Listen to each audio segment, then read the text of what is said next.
ঝালকাঠির ভীমরুলির ঐতিহ্যবাহী ভাসমান পেয়ারার হাট ভ্রমণ করেছেন বাংলাদেশে নিযুক্ত মার্কিন রাষ্ট্রদূত ব্রেন্ট টি ক্রিস্টেনসন।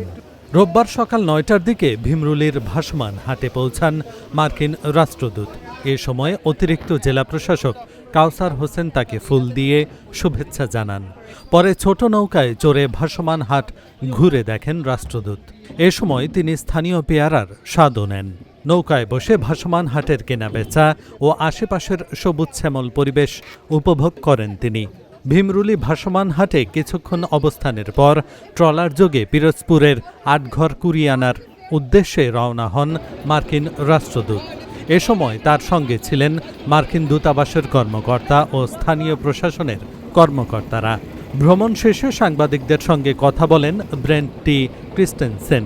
তিনি বলেন, ভীমরুলির ভাসমান পেয়ারার হাট ভ্রমণ তিনি বেশ উপভোগ করেছেন।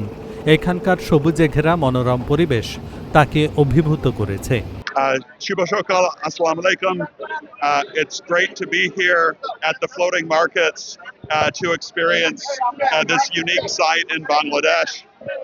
It was a really fun experience out on the river.